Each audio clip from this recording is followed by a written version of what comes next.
ഇന്നത്തെ വീഡിയോ എന്ന് പറയുന്നത് നമ്മുടെ വീട്ടിൽ എന്താ സിറ്റ് ഔട്ടിൽ ഒരു മിനി പോണ്ട് സെറ്റ് ചെയ്യാൻ പോവാണ് കേട്ടോ. അപ്പോൾ അതിലേക്ക് വേണ്ടിയിട്ട് ഞാൻ ചെറിയ വൈറ്റ് കളറിലുള്ള സ്റ്റോൺ എടുത്തിട്ടുണ്ട്. അത് ആദ്യം ഇനി ഞാൻ മരത്തിൻ്റെ ഒരു പീസ് എടുത്തിട്ടുണ്ട്. അപ്പോൾ അത് ഇതിൻ്റെ ഉള്ളിലേക്ക് വെക്കുവാണ്. മരത്തിൻ്റെ ഒരു കൊമ്പ് ഞാനിങ്ങനെ ഫിക്സ് ചെയ്ത് കൊടുത്തിട്ടുണ്ട്. സ്റ്റോണൊക്കെ വെച്ചിട്ട് ഒന്ന് നന്നായിട്ട് ഫിക്സ് ചെയ്ത് നിർത്തിയിട്ടുണ്ട്. ഇനി ഞാൻ ഈ ഒരു കല്ലും കൂടി ഇങ്ങനെ 3 കല്ലുണ്ടായിരുന്നു, അതും കൂടി ഞാനിങ്ങനെ ഇതിൻ്റെ ഉള്ളിലേക്ക് സെറ്റ് ചെയ്ത് കൊടുക്കുകയാണ്. എന്നിട്ട് ഇതിങ്ങനെ ഓരോ സ്റ്റെപ്പ് പോലെ ഈ ഒരു സ്റ്റോൺ വെച്ചിട്ട്, ഇത് ഗ്ലാഡിങ് സ്റ്റോൺ ആണ്, ഗ്ലാഡിങ് സ്റ്റോൺ വെച്ചിട്ട് ഞാൻ ഇങ്ങനെ ഓരോ സ്റ്റെപ്പ് പോലെ ഇങ്ങനെ ആക്കി വെച്ചിട്ടുണ്ട്. അപ്പോൾ എൻ്റെ മേലെ ഈ ഒരു വാട്ടർ പ്ലാന്റ് കൂടി ഞാനിവിടെ വെച്ചിട്ട് സെറ്റ് ചെയ്യുവാണ് കേട്ടോ. ഇങ്ങനെ വെച്ചിട്ടുണ്ട്. അതൊരു പോട്ടിൻ്റെ ഉള്ളിലാണ് വെച്ചിരിക്കുന്നത്.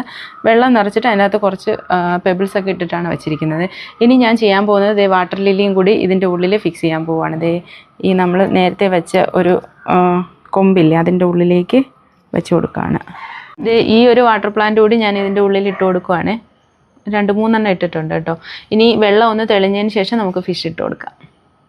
ഞാൻ ഇവിടെ ഇതെല്ലാം ഫിനിഷ് ചെയ്ത് കഴിഞ്ഞാൽ കേട്ടോ. സ്റ്റോണൊക്കെ വെച്ച് അതുപോലെ തന്നെ ഒരു ബുദ്ധനെ വെച്ചിട്ടുണ്ട്. ഒരു പോട്ടിൻ്റെ ഉള്ളിലേക്ക് ഈ ഒരു പ്ലാന്റ് വെച്ച് നേരത്തെ ഇവിടെ വെച്ച് പിടിപ്പിച്ചിരുന്നതാണ് കേട്ടോ. അതുകൂടെ വെച്ച് സെറ്റ് ചെയ്തിട്ടുണ്ട്. അപ്പോൾ ഇനി ഇതിന് ഉള്ളിലേക്ക് മീൻ മാത്രം ഇട്ട് കൊടുത്താൽ മതി കേട്ടോ. ഒരു ചെറിയ മോട്ടറോടെ വെക്കുവാണെങ്കിൽ വെള്ളം ഇങ്ങനെ ഫ്ലോ ചെയ്യുന്നത് കാണാനായിട്ട് നല്ല ഭംഗിയായിരിക്കും. അതുകൂടി ചെയ്യണം.